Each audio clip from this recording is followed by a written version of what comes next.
vous allez bien.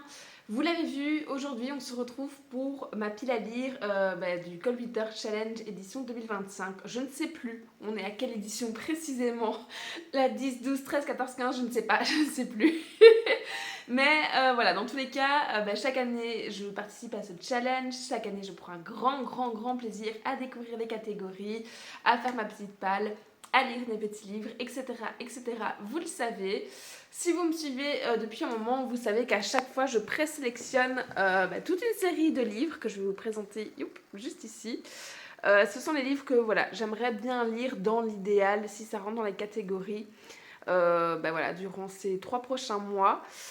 Soit parce qu'il est plus que temps que je les sorte de ma bibliothèque, j'en ai un très précisément en tête. Soit parce qu'il y a d'autres raisons, ils me font particulièrement envie simplement. Ou par exemple ici, vous allez voir, il y a des adaptations au cinéma ou des choses comme ça, donc j'aimerais quand même les lire avant. Enfin voilà, donc voilà, globalement j'ai toujours ma présélection que je vais vous présenter de suite. Et puis après, je vais lancer donc la petite vidéo. Alors chez moi on est encore en Saint-Nicolas, au moment où je tourne cette vidéo. On n'est pas encore en mode Noël, malgré le pull ou quoi. C'est une chose à la fois, mais ça ne serait tardé. Et du coup voilà, je vais d'abord vous montrer cette sélection, puis regarder ma vidéo, et puis on se retrouve du coup pour ma pile telle quelle.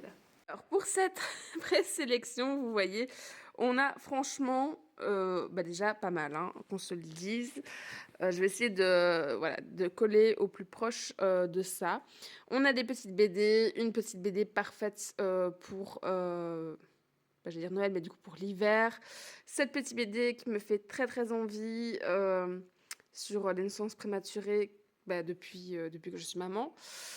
Toute une série de livres de Noël qui traînent depuis 1000 ans ou que je n'ai pas eu le temps de lire l'année passée. Celui-ci, c'est exagéré, il faut vraiment que je lui trouve une place, mais il y a d'office moyen de mettre une romance de Noël normalement dans les catégories, parce que ça fait des années qu'il attend son tour. J'ai un petit manga parce que c'est ma saga de manga en cours. J'ai remis des Kanyana, Selana, vous appelez ça comme vous voulez. Aussi parce que je lis toujours un livre par mois. J'ai mis les premiers tomes de la saga de Guild, la saga d'Orange, je crois que c'était le nom, parce que j'aimerais l'entamer du coup l'année prochaine. Voilà, que ce soit ma prochaine saga, une fois que justement j'aurai terminé un peu ceci. Donc peut-être que je réussirai à leur faire une place. J'ai mis, je vous disais, donc La femme de ménage, qu'on a vu passer absolument partout, parce que l'adaptation sort très bientôt, je pense même en décembre, donc j'aimerais bien essayer de le glisser, peut-être max début janvier, avant d'aller voir ça au ciné. Et donc voilà, donc ça c'est vraiment les livres que j'espère, peut-être pas toutes les romances, qu'on soit bien d'accord, mais que j'espère pouvoir retirer de ma palle pour mettre dans ma palle vraiment du mois, en tout cas des 3 mois du Cold Winter. Et on verra si, si Élise est d'accord avec ça et si elle me laisse l'opportunité de juste en placer quelques-uns dans cette petite liste. Et là, je vais lancer la vidéo tout de suite.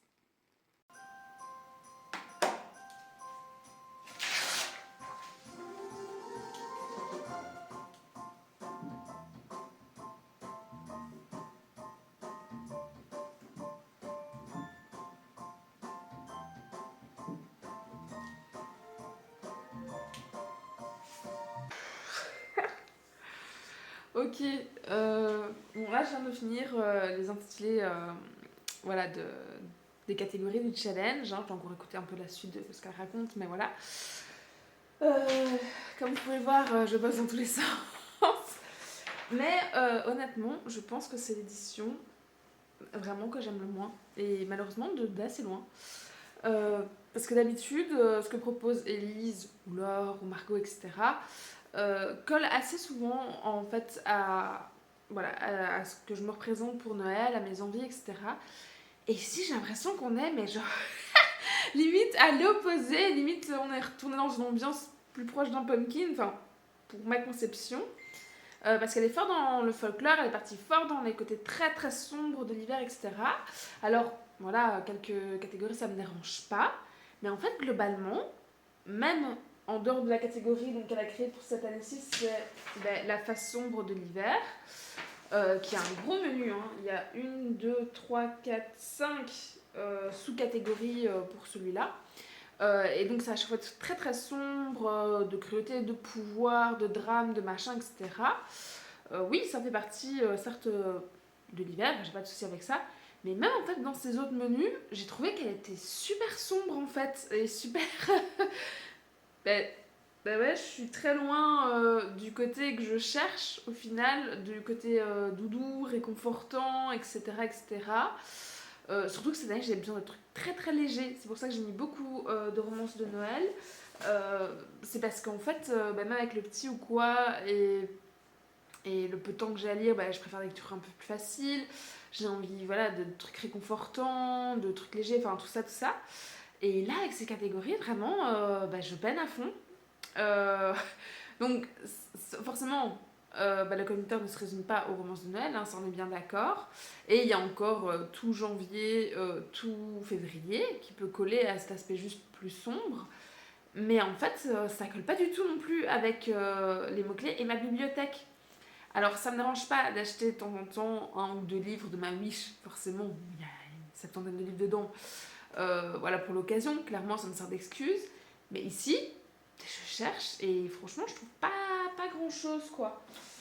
Donc vraiment, le truc, c'est que parfois, j'ai un livre qui marche pour un mot-clé sur genre 5-6 et genre pas du tout avec le reste. Donc, c'est pas hyper challengeant, joueur, etc. quoi. Donc là, je bloque un peu beaucoup. Je sais pas trop quoi faire, honnêtement, si je vais juste zapper une des catégories pour pas non plus m'écœurer. Voilà, parce que j'ai déjà peu de temps pour lire, je vous ai dit, depuis que je suis maman et que j'ai un enfant en bas âge qui maintenant en plus marche à quatre pattes et essaie de marcher tout court. Donc clairement, je suis tout le temps derrière. Euh, et donc clairement, le peu de temps que j'ai en fait pour lire, c'est pas non plus l'idée de faire une contrainte. Et c'est la première année où je me pose cette question, parce que je vous dis, j'ai toujours fait les challenges. Alors peut-être que je retire juste un menu et que voilà, après le reste, je réussis plus ou moins peut-être sur 2 menus. Je sais pas encore. Je sais pas encore. Mais ouais, là, j'ai retourné des trucs dans tous les sens et je vois pas trop. Ça me parle pas du tout, quoi. Il y a des trucs, des mots-clés, vraiment, je les associe pas du tout, du tout, du tout à la saison, vraiment. Où j'ai rien dans ma page, j'ai rien dans ma wishlist et tout, et je veux pas. Voilà, à un moment, je crois, 70 livres dans ma palle. J'en ai plus ou moins aussi 70, je pense, ou 100 peut-être, dans ma wish. Si j'ai rien qui colle. Enfin, à un moment, je vais pas forcer le truc non plus, quoi. Donc voilà, donc là je vais continuer à cogiter ça, me laisser un peu de temps. Malheureusement, ce sera plus pour aujourd'hui, parce que là je dois aller bosser. Hein. Donc c'est pas que je peux traîner des masses. Je poursuivrai ça, j'espère demain ou après-demain, voilà. Mais là tout de suite, vraiment, c'est la première année où ça m'arrive. Et voilà, je suis pas raccord avec cette édition. Alors voilà, j'en veux clairement pas hein, à Elise, celle qui organise, celle qui fait son truc, celle qui tient les règles. Et voilà, après c'est moi qui accepte de jouer ou non. Mais je suis en train de me demander, est-ce que finalement j'y participe entièrement? Est-ce que j'y participe beaucoup moins que d'habitude? Est-ce que j'y participe pas et que je fais juste une pile à lire de l'hiver? À voir. Franchement, à voir. Je vous tiens au courant quand je reprends ici la caméra. Ok, je vous retrouve de mon côté le lendemain pour vous juste après. J'ai revu donc cette liste que j'ai remis au propre. Voilà, je me suis beaucoup cassé la tête dessus, il faut dire ce qu'il y a. Depuis, j'ai regardé quelques vidéos de PAL du conducteur qui sont déjà sorties parce que certaines personnes que je suivais, dont Laura par exemple, Laura Trading, elle avait vu en fait en avance avec le Patreon, je pense. Et donc voilà, certaines vidéos étaient déjà sorties, ou d'autres étaient vraiment genre hyper au taquet, longs, vus, tournés, postés directement. Et pas mal de gens se sont inspirés sur un seul mot-clé. Donc je me suis dit, bon, le but c'est quand même voilà, de challenger. Donc j'avais l'option, est-ce que j'essaie de tout faire pour me challenger, de lire au max, quitte à prendre un seul mot-clé, et c'est dans ce sens-là que je fais le challenge, ou est-ce que vraiment je cherche un livre qui correspond à un maximum de mots-clés, mais du coup, franchement, j'étais obligée de retirer une catégorie, un menu. Et finalement, j'ai décidé de tenter de tout faire. Alors, vous n'avez pas encore vu mon bilan ici du pumpkin, que j'ai presque réussi, alors à l'aide de livres audio, machin, etc. Mais j'ai presque réussi, et ici, j'ai repris de mon côté le mi-temps, j'ai des vacances scolaires, etc. machin. Et donc je croise les doigts pour, pareil, pouvoir lire un maximum. Je sais bien ce que ça implique quand je dis ça de mon côté. Donc j'y crois que moyen. Mais voilà, le but étant d'essayer en tout cas. Et donc j'ai pris l'option de faire un livre par menu, par sous-catégorie, etc. Et donc, je prends la première palle. Je vais commencer directement avec le menu ici, qui est en face de moi, qui s'appelle le froid polaire. Et là, ça a été relativement facile, hein, faut dire ce qui est. J'ai pris pour stalactite ensanglantée, donc c'était thriller, policier, cozy murder, peur, frisson, etc. J'ai mis, vous vous en doutez, hop, tididi, la femme de ménage. Je vais quand même lire les résumés. Au cas où vous êtes passé à côté. On nous dit chaque jour, Millie fait le ménage dans la belle maison des Winchester, une riche famille new-yorkaise. Elle récupère aussi leur fille à l'école et prépare les repas avant d'aller se coucher dans sa chambre au grenier. Pour la jeune femme, ce nouveau travail est une chance inespérée, l'occasion de repartir à zéro. Mais sous des dehors respectables, sa patronne se montre de plus en plus instable et toxique. Et puis, il y a aussi cette rumeur dérangeante qui court dans le quartier. Cette dame aurait tenté de noyer sa fille quelques années auparavant. Heureusement, le charmant monsieur Winchester est là pour rendre la situation plus supportable. Mais le danger se tapit parfois sous des apparences trompeuses, et lorsque Millie découvre la porte de sa chambre mansardée, que la porte de sa chambre mansardée ne se ferme que par l'extérieur, il est peut-être déjà trop tard. Donc voilà, clairement, celui-là, je vous l'ai dit, je comptais vraiment le lire. Si c'était pas pour le challenge, je l'aurais lu d'office. Parce qu'on l'a vu absolument partout. Je crois qu'il a été top 1 de l'année. Et je ne sais plus quelle année d'ailleurs. Mais depuis hier, un tome 2, un tome 3. Genre, la femme de ménage se marie, je pense. je pense que je ne lirai jamais de toute façon. Moi, je le compte honnêtement comme un one-shot. J'ai surtout envie de le lire pour me faire mon propre avis dessus. Je vois beaucoup de retours qui disent il est génial, ça se lit tout seul, le dénouement, oh là là, etc. Et je vois beaucoup d'avis aussi qui disent en fait, c'est franchement pas le meilleur thriller, c'est un truc un peu tout public, mais genre hyper facile, on voit le truc venir de loin, etc. Pour lire pas mal de thrillers, pour deviner souvent la fin, etc., je pense que j'appartiendrai à la deuxième catégorie, mais vraiment, je suis curieuse de me faire mon propre avis dessus, de découvrir l'histoire, ce qu'il en est. J'ai beaucoup aussi, je travaille en internat, j'ai beaucoup d'internes qui l'ont lu, ce qui est relativement rare. Ils lisent principalement des romances, des trucs comme ça, mais donc voilà. Donc j'avais envie de pouvoir à un moment échanger avec eux dessus aussi, avant qu'ils sortent au cinéma. Et je sais pas encore si j'irai le voir au cinéma, ça dépend si j'ai aimé ou pas, ou peut-être que je le regarderai juste par la suite chez moi ou quoi. Mais en tous les cas, j'ai envie de me faire mon avis, et donc je l'ai intégré dans la catégorie, je reprends le nom, stalactite ensanglantée. Hop, je vais passer ça là. Ensuite, il y a The Wild Hunt. Alors, j'ai toujours un accent pitoyable. C'était prophétie, destinée, chasse, quête et chute. Et là, j'ai profité pour mettre cette BD, donc Échec, de Victor Pinel, chez Grand Angle.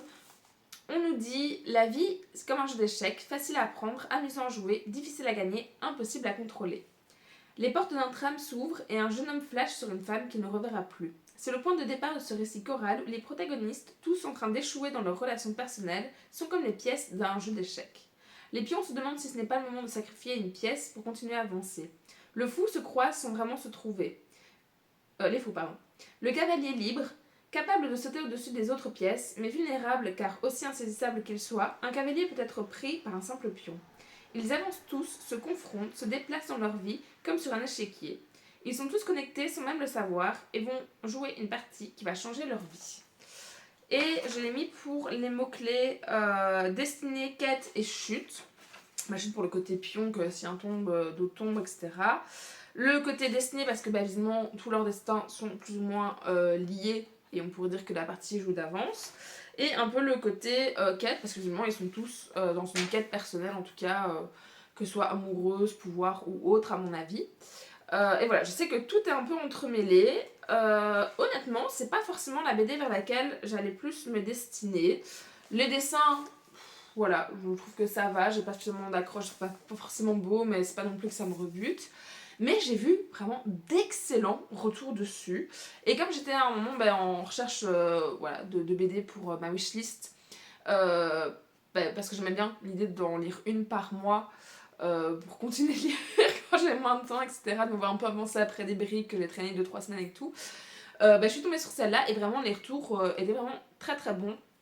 Et donc je me suis dit, allez, pourquoi pas. Moi j'aime ces BD où c'est une histoire pour un tome et c'est tout. Je lis jamais de BD qui sont sur X tomes. J'ai l'impression de traîner ça vraiment en longueur, de jamais avancer, de payer des milliers de cents pour une histoire qui finalement est très courte. Enfin voilà, ça c'est clairement mon point de vue. Mais du coup voilà, là ça rentrait un peu dans mes critères. Donc je me suis dit que j'allais lui laisser une chance. Je l'ai trouvé en occasion, en parfait état d'ailleurs. Et du coup, ce sera pour cette sous-catégorie-ci.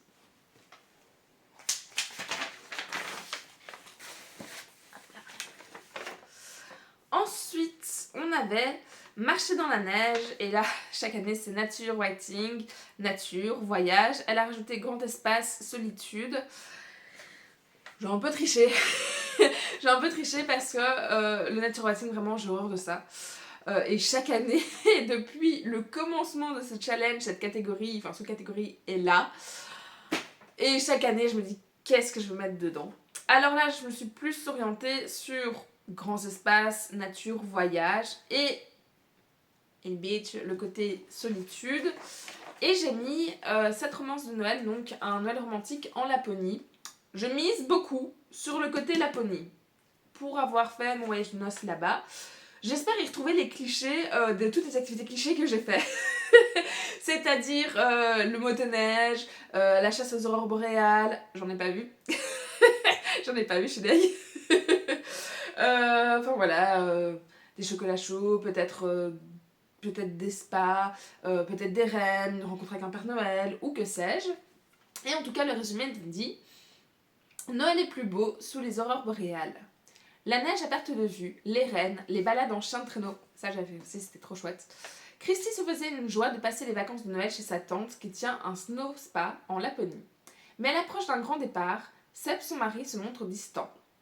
Christy sent que si elle veut réparer leur couple à la dérive, elle doit passer avant le réveillon quelques jours seule. C'est décidé, elle va confier leur fille à Alix, sa meilleure amie, pour les premiers jours. Et si tout va bien, à Noël, ils seront tous réunis dans ce décor de rêve, plus soudés que jamais. Et puis on a la suite. Alix était terrorisée. S'occuper d'une fillette de 4 ans représente un vrai défi pour une phobique de l'engagement comme elle. Mais pour rendre service à Christy, elle est prête à tout. Sauf qu'elle ne va pas être seule. La seule nounou de la petite Holly, Zach, l'ami de Seb, est venu en renfort. Zach, ce globetrotter aussi irrésistible qu'agaçant, qu'elle a pris soin d'éviter pendant 5 ans. Voilà qu'ils vont devoir partager un chalet romantique à souhait. Heureusement, Holly sera là pour les occuper nuit et jour, sinon elle sera en grand danger pour céder à la plus grande des tentations. Voilà, c'est un HarperCollins de Sarah Morgan qui est hyper connu. Je n'en ai jamais lu, clairement c'est celui qui me tentait le plus, donc je me suis dit allez, je vais me faire un premier avis dessus, comme ça. Donc pour le côté un peu solitude, je pense qu'on va avoir le contraste entre voilà, la maman dans son couple, etc. À l'inverse de celle qui garde du coup sa fille et tout. Mais c'est surtout voilà, pour le côté nature, grand espace, voyage que je vous disais, je pense qu'il va remplir ce critère. Je voulais déjà le lire l'année passée, justement pour me rappeler voilà, mon voyage, mais j'avais pas du tout le temps, j'avais pas du tout le cerveau à ça, vu que j'étais dans mes derniers mois de grossesse. Et donc je le remets cette année, c'est un petit peu voilà, l'occasion aussi. Et je suis très très curieuse de le lire. Par contre, il est écrit assez petit. Ouais, c'est très dense, même les chapitres, il y a juste le numéro et c'est toute la page. Donc je pense que je vais le traîner un petit moment. Mais j'espère voilà, pouvoir le lire en tout cas avant Noël parce que j'ai pas envie de le remettre encore un an après. Et donc lui c'était, j'ai dit, Marcher dans la neige. Puis on a Let It Snow. Alors c'est un livre qui contient un mot hivernal et clairement là je crois que c'est le premier où j'ai directement noté quel livre j'allais lire. C'est celui-ci, donc je vous ai dit juste avant. Donc c'est le Hugo Poche. Franchement, j'en ai 20 000 hein, dans... Enfin, vous ne le voyez pas sûrement, mais elle est là, avec le petit run de Noël. De chez Hugo Poche, j'avais vraiment dévalisé le rayon à un moment, une année. Et comme j'en lis pas tant que ça par an, bah, lui a traîné, parce que d'année en année, j'en ai acheté d'autres. Et parfois, j'avais fait un tri. Mais le côté pull moche, bah, vous voyez, ouais, j'adore ça. Les pulls hyper kitsch de Noël. Alors, je fais toujours une sélection, je prends 1000 ans, c'est pas que j'en ai 20 000 dans la bibliothèque, mais vraiment, j'adore voir des gens voilà, en arboré. Et donc, bah, pour le thème, j'avais vraiment envie de le lire un jour. Et vraiment, je vous dis, ça fait des années, je crois que ça fait, je pense, plus de 5 ans qu'il est dans ma bibliothèque. Et je me suis dit, ok, il y a un moment, on va pas le traîner, il y aura toujours des livres que je vais acheter, etc. Mais il y a un moment, juste force-toi et mets-le dans ta sélection, en fait. Et donc, le résumé ici nous disait, Nell rêve de l'amour avec un grand A, soit pas tout à fait ce que lui offre son Jules actuellement, qui lui accorde de l'attention uniquement quand un moment se libère, dans son emploi du temps surchargé. Lorsque son patron lui propose une mission dans le Grand Nord canadien pour promouvoir son entreprise de pulls moches, elle saisit l'occasion de faire le point sur ses sentiments. Sur place, les choses ne se passent cependant pas exactement comme prévu, à commencer par ce colocataire bourru avec lequel elle se retrouve contrainte de cohabiter. Alors que la période devrait être au lutin de Noël, c'est un grizzly revêche que Nell se frotte. S'il semble prêt à tous les mauvais coups pour la faire déguerpir, c'est sans compter sur son inventivité en termes de représailles. Lequel d'entre eux parviendra à faire craquer l'autre en premier? Qu'il se méfie, ils pourraient bien se retrouver pris tous les deux à leur propre jeu. Alors, en plus, on a toutes les toutes les tropes, avec la proximité forcée, le grumpy sunshine, enfin tout ça. Vous savez, j'attends un max de clichés pour ce livre. J'attends d'avoir aussi quand même pas mal de descriptions du côté hiver canadien par exemple. Voilà, je pense que je pourrais l'aimer vraiment beaucoup, mais juste à chaque fois j'en avais un qui me bottait plus parce que c'était une auteure que voilà, j'avais adoré, je pense à comment ça s'appelle, à Karen Ponte, ou parce que c'était une saga que je lisais tous les ans, un tome qui sortait d'année en année de Clarissa Bach, mais je le présenterai après. Enfin voilà, ou alors c'était le thème, je vous disais, de la Laponie, ou tout ça. Et donc vraiment, il est passé à la trappe, et il méritait pas ça. Donc clairement, lui, je vais le lire début décembre, pour être sûre et certaine de le lire. Donc voilà, j'ai hâte d'enfin le découvrir, tout simplement. Et parce que j'ai l'impression que si je le lis pas maintenant, juste, je vais le lire dans genre 1000 ans, en fait. Donc voilà, c'est son année, et c'est pour Let It Snow. Et vous allez voir plus tard, mais il y a une catégorie, enfin un bonus dans le challenge qui s'appelle le gift swap, et qui permet de retirer une catégorie pour mettre une autre en doublon si on le souhaite, parce que c'est un peu le joker. Clairement, je l'ai utilisé pour, je vous dis, une où c'était vraiment très sombre, où vraiment je trouvais rien du tout. Et donc j'ai décidé de doubler celle-ci, vu que j'avais 20 000 livres sur Noël, hiver, etc. Et j'ai décidé de sortir celui-ci en plus de Romain Sardou, donc une seconde avant Noël. Il y a 3 livres, mais je suis pas sûre que c'est vraiment une trilogie telle quelle. Il faudrait que je regarde un peu plus en détail. Mais celui-ci en tout cas, on nous dit 1851 à Cockcuttle, cité industrielle anglaise hérissée des cheminées à hauts fourneaux couvertes de suie. Harold Guy, 9 ans, orphelin de père et de mère, survit péniblement sous les ponts en pratiquant divers petits métiers. Et pourtant, Harold ne le sait pas encore, mais il est promis un avenir merveilleux. Guidé par un génie invisible, il va découvrir un monde peuplé de lutins, d'arbres magiques et de rennes volants. D'extraordinaires aventures l'attendent avant de pouvoir enfin rencontrer sa destinée et de devenir ce personnage à la longue barbe blanche, au costume rouge éclatant que nous connaissons tous très bien, le Père Noël. Voilà, ça fait aussi un moment que je les ai trouvés. J'ai mis 1000 ans à les trouver en occasion, parce que je pense qu'ils ne se sont plus édités, si je dis pas de bêtises, en tout cas au moment où je les cherchais. Et c'est Margot Liseuse qui en parlait assez fréquemment au moment où elle tenait le Club Winter. Et je trouve qu'ils ont un petit côté du résumé un peu à la Charles Dickens.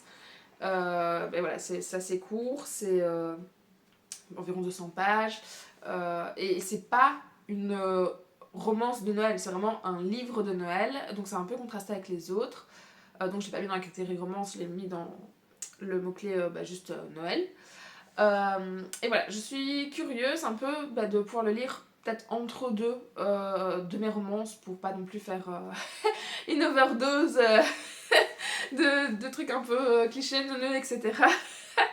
Et voilà, et voilà, je verrai si j'ai le temps de le lire. Clairement, dans ceux que j'ai pris, ce sera pas ma priorité telle quelle. Mais voilà, je pense qu'il peut être vraiment sympa.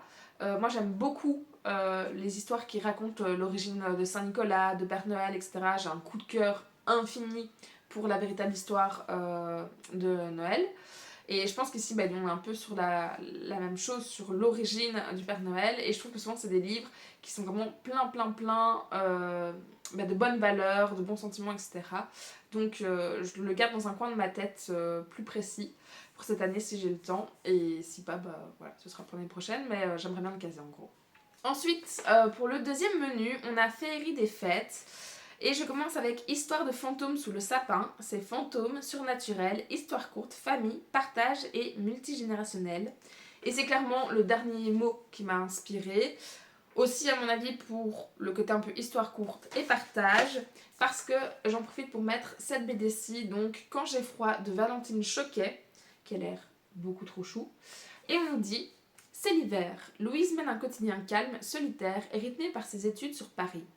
Un soir, frissonnante, elle rencontre pour la première fois André, une petite mamie à la bougeotte, le sourire aux lèvres et une myriade d'histoires à raconter. Des histoires de mares gelées et d'écharpes réconfortantes, des histoires de fleurs symboliques et de grand amour. Mois après mois, saison après saison, les deux femmes partagent de doux moments présents et de souvenirs passés. Des souvenirs des souvenirs néanmoins de moins en moins précis. C'est beaucoup de moi. Voilà, donc je pense que, pareil, je l'avais cherché en même temps que je disais que les autres BD. Les histoires de petites mamies, d'Alzheimer et tout, franchement, à chaque fois, ça me va droit au cœur. J'adore ça. Je verse souvent mes petites larmes. Pour le coup, ça a l'air très très joli, très visuel aussi. Et donc, oui, je pense qu'il y aura clairement multigénérationnel, ça c'est sûr. Petite histoire, ça a l'air d'être assez fragmenté dans ce qu'elle va raconter, donc moi j'interprète comme ça. Et partage forcément le moment entre les deux. Voilà, ça a l'air vraiment tout doux, tout cosy, tout. Voilà, tout chou. Et j'ai hâte de le lire. Et voilà, ce sera vite fait. J'allais dire au coin du feu. Je n'ai pas de feu. Donc, donc à voir, voilà. Mais je mettrai le faux sur Netflix. Mais avec un petit chocolat chaud ou ce genre de choses, ce sera nickel. Puis que je disais aussi toujours dans les romances de Noël, il y a S'embrasser sous le gui, c'était romance de Noël, drame romantique, gothique et manoir. Et je me suis clairement positionnée sur le côté romance de Noël. J'ai mis celui-ci pour le coup, donc Sous un ciel étoilé de Clarisse Sabar. C'est le tome 1, 2, 3 je pense, 3 ou 4, j'ai un doute. De sa collection. En gros, si vous ne connaissez pas, donc le premier c'était La vie et Belle et drôle à la fois. Ouais, c'est ça. Et chaque année, on retourne en fait au village de Valno. Ouais, Valno, c'est ça. On suit en fait différents habitants. Mais c'est vraiment un tout petit village de montagne qui font que des activités complètement clichés de Noël. Et à chaque fois, on retrouve d'un tome à l'autre les différents personnages, parce que soit on est dans la belle famille, soit elles sont copines, soit c'est place voilà, un ancien habitant qui revient et qui renoue avec un tel qu'on a déjà croisé, etc. Voilà, moi c'est vraiment ce côté-là que j'adore dans cette saga, parce que c'est pas celle qui est le plus de Noël. Souvent en fait, le décor est de Noël, mais l'intrigue un peu moins, c'est plus des secrets de famille la plupart du temps. Donc plus contemporain que vraiment romance, même s'il y en a. Et donc souvent j'en profite pour faire un peu la transition entre le pumpkin et le cold winter. Je commence par cela pour mettre tout doucement, mais pas juste avant Noël, parce que sinon j'ai un goût trop peu par rapport vraiment au kitsch à fond. Et donc ici on nous dit qu'on va suivre Chloé qui vit à New York depuis plusieurs années, où elle travaille dans le milieu de l'édition. Mais après une rupture aussi douloureuse qu'inattendue, juste avant les fêtes, la jeune femme rentre en France, trouver refuge à Valno, le village de son enfance, je vous le disais. L'occasion de souffler et de profiter d'un peu de tranquillité, pas si sûre. Il lui faudra composer avec sa sœur jumelle, Alban, qu'on a déjà suivie, qui vient de se séparer de son mari, avec le beau et mystérieux Théo, qui semble le trouver très à son goût, et avec le sentiment que son histoire avec Matthew n'aurait pas dû finir sur un tel échec. Rajoutez cela un soupçon de lait de poule, genre la boisson qu'ils décrivent 40 fois par livre à chaque fois. Là, c'est pas trop chocolat chaud, c'est lait de poule. Une disparition bien mystérieuse de nains de jardin et un concours de pulls de Noël les plus moches. Ce Noël ne s'annonce pas de tout repos. Et donc ici, clairement, on a déjà suivi le personnage de sa sœur jumelle, on a déjà suivi leur grande sœur, on a déjà suivi du coup entre-temps leur belle-sœur au tout début, et ainsi de suite. Et donc voilà, j'ai vraiment très très envie en fait de retrouver un peu tous ces personnages-là, voir où ils en sont chacun dans leur famille. Visiblement, elle s'est séparée. Pas cool. c'est pas hyper festif, mais bon voilà.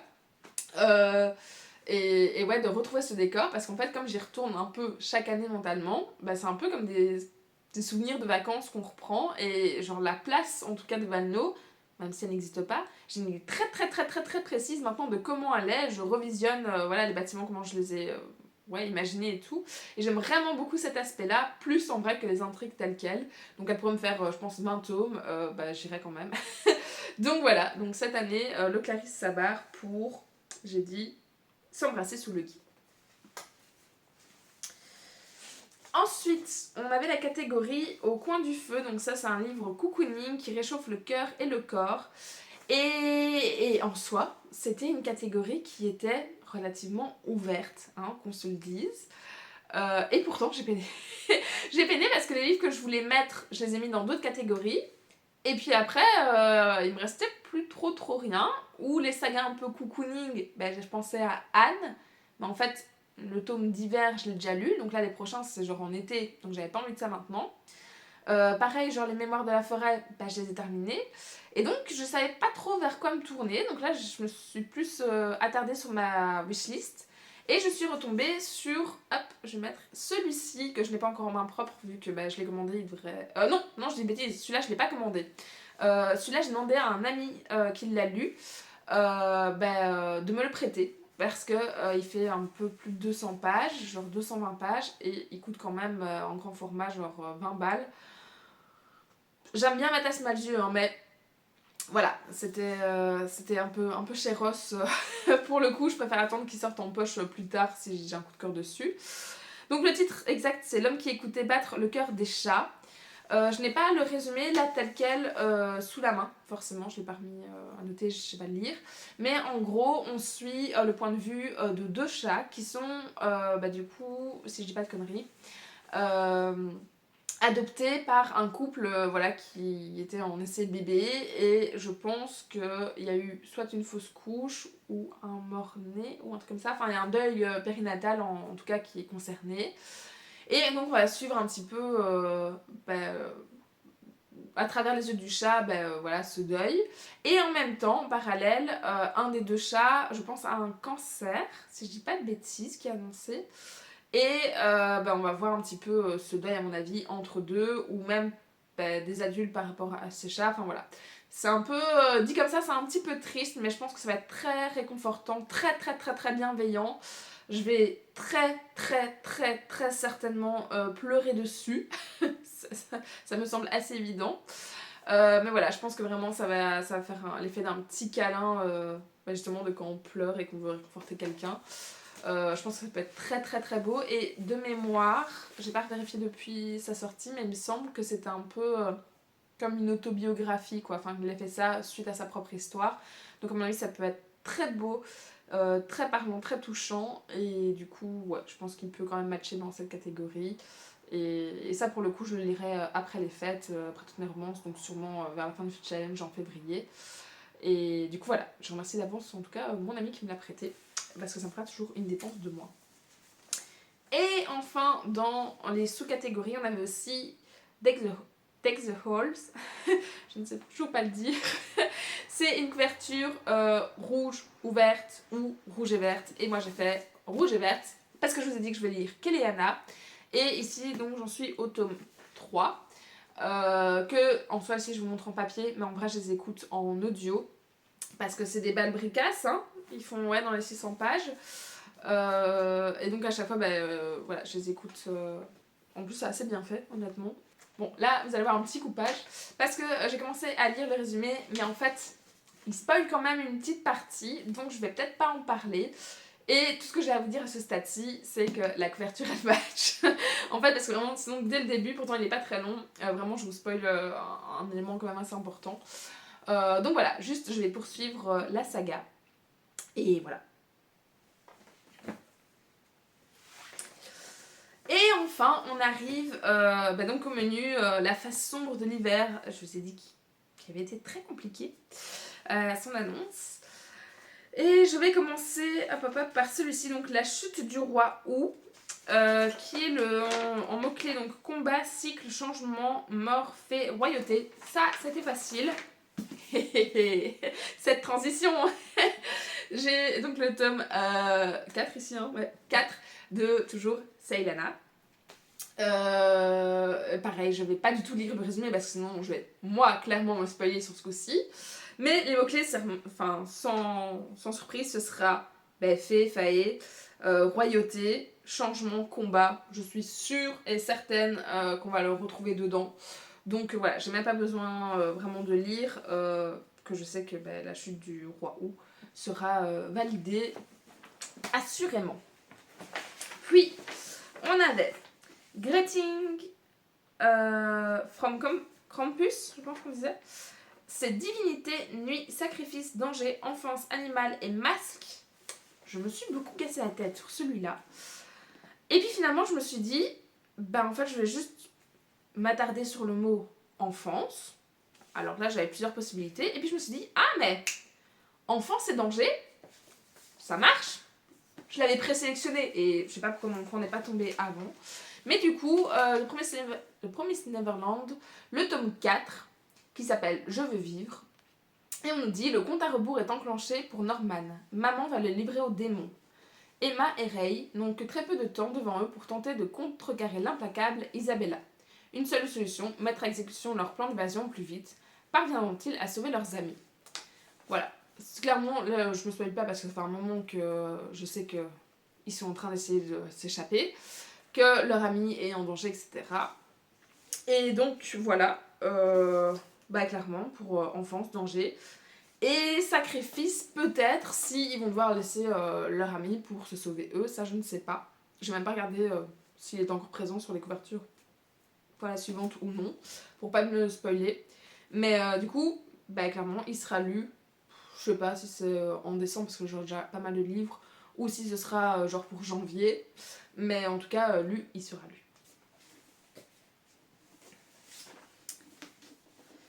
Puis, on a le démon aux yeux bleus, le roi de l'hiver. Et là, c'était amour, pouvoir, mythe, folklore, beauté. Et pour le côté amour, pouvoir et mythe, j'en ai profité pour mettre, donc je vous avais dit, Guild, la saga d'Oren, vous avez remarqué. Le tome 1 de Raven Kennedy, pareil, je pense qu'on ne présente plus parce que on a beaucoup entendu parler de lui et d'une certaine scène qui se trouve dedans, normalement, dès le début, et qui ne serait pas pour un public averti, enfin, qui est justement pour un public averti. On nous dit donc le phénomène TikTok de la romantaisie, donc forcément on en a entendu parler. et pas en bien parce qu'on est plutôt dans la dark fantasy, il faut le savoir. Moi, ça me pose pas trop de soucis. Je veux dire, j'ai lu... j'ai lu La Guilde des Ombres, donc après ça, Guilde, je pense que ça va marcher, pas de soucis. Mais voilà, il faut le savoir parce que certaines parties du très dark, avec des thèmes, voilà, je sais pas, de viol, de séquestration, de mort, de plein de joyeuseté dans ce genre, peuvent être romantisées. Et donc voilà, il faut avoir un certain recul pour le lire. Moi, c'est mon cas. Je ne vais pas fantasmer sur ces passages-là, sur ces personnages-là. Je vois ça comme quelque chose de très sombre et puis ça s'arrête là. Mais donc voilà, donc pour en tout cas le résumé de ce premier tome, on nous dit Oren a échappé à un sombre destin en étant recueilli par le roi Midas, d'où le mythe légende, qui a le pouvoir de transformer en or tout ce qu'il touche. Depuis 10 ans, elles se sont choyées et protégées des dangers à l'intérieur de sa cage dorée. Et surtout, elles vouent au roi un amour infini et sans limite. Jusqu'à ce que la guerre menace le royaume. Pour s'assurer de la victoire, Midas décide de passer un accord aux dépens d'Oren. Soudain, les certitudes d'Oren volent en éclats, et si tout ce qu'elle pensait savoir sur Midas se révélait faux. Donc voilà, donc je vous dis, c'était amour, pouvoir, pour le côté roi, guerre, etc. Le pouvoir aussi qu'il a sur elle, ou que les autres auront sur elle, etc. Et le côté mythe, forcément. Et donc lui, ce sera pour janvier, vu que c'est ma prochaine saga après les Selena. Et puis, je n'ai pas en main non plus le livre suivant. C'est pour Hutte, petite Hutte, tourne ton dos à la forêt et face à moi. C'était maison, secret, forêt, grand-mère et aventure. Je ne sais plus quoi ça faisait référence. Mais dans la vidéo, je disais de Laura que j'ai regardée, elle disait, elle m'a dit directement vu qu'elle s'adressait à tout le monde, mais qu'elle s'était concentrée sur maison et forêt pour mettre ce livre-ci, donc le roman maudit de Franck Tillier, qui est un livre de l'Avent, calendrier de l'Avent, chez Ozu, je pense que c'était, qui font ça chaque année. J'avoue que d'habitude, je suis un peu réticente parce que c'est rarement les livres que je préfère. Qu'ici, c'est du Tillier qui est lancé pour du young adulte, et je pense même pour vraiment, ils ont dit adolescence ou un truc comme ça. Donc, voilà, ça doit être assez léger en termes d'intrigue. Je m'attends clairement pas à un coup de cœur, mais vraiment, je peinais à trouver quelque chose pour cette catégorie. Alors, j'avais bien La Forêt des Ombres, toujours de Franck Tillier, mais après avoir lu la trilogie ici pendant le Pumpkin, que j'ai adoré, je vous dis déjà, ça a été un coup de cœur, meilleur thriller que j'ai lu de ma vie. Voilà, j'avais pas envie d'utiliser toutes mes cartes des livres que j'avais dans ma palle de lui, et donc j'ai décidé d'acheter un autre, mais dans le sens que celui-là ça aurait été lui ou quelqu'un d'autre, un autre auteur, voilà quoi. Donc j'en attends pas grand chose, honnêtement, mais je trouvais que c'était encore une bonne idée. Et je vous dis, franchement, je peinais sinon pour la catégorie. Et la dernière catégorie qui restait, c'est celle que j'ai skippée vraiment pour faire l'autre en doublon. Donc, à voir. Je lui donne une chance. Ce sera mon calendrier de l'Avent pour cette année. Et puis, espérons que je passe quand même un bon moment en soi. Parce que là, pour le coup, j'ai dû l'acheter neuf. Mais voilà, à voir. Je ne m'attends pas à du grand Tillier. Mais je suis, en soi, assez curieuse de découvrir ce qu'il va faire pour ce public-là, sous ce format-là. Et voilà, comme c'est quand même un petit génie en soi, le gars, je m'attends quand même à quelque chose de relativement qualitatif quand même derrière. Donc je me suis dit, allez, je vais faire pareil que Laura et je vais lui laisser une chance de ce côté-là. Et voilà. Et ça clôture du coup cette pile à lire, cette vidéo qui à mon avis doit être quand même assez longue parce que j'ai présenté pas mal de livres, plus la partie d'avant, en intro.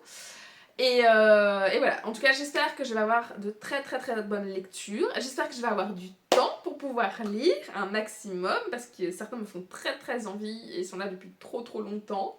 Donc ça me frustrerait énormément voilà, qu'il reste encore là un petit moment. Hein. Et voilà, forcément, je vous souhaite d'excellentes lectures de votre côté. N'hésitez pas forcément toujours dans les commentaires à dire si vous participez, si cette édition vous a inspiré plus que moi, si on a des livres en commun, si vous avez déjà lu certains de ces livres, tout ça. Et moi je vous retrouve du coup dans une prochaine vidéo, je ne sais pas encore quand je la sortirai, quand j'aurai le temps. Pour faire mon bilan du Pumpkin Autumn Challenge. Là je suis en train de terminer ma dernière lecture, alors certaines je les ai pas faites, mais je sais que voilà, c'est fini, c'est trop tard. Donc ça sortira prochainement, comme dirait Netflix. Promis, avant dans 1 an. Et je vous fais plein de bisous d'ici là. Salut!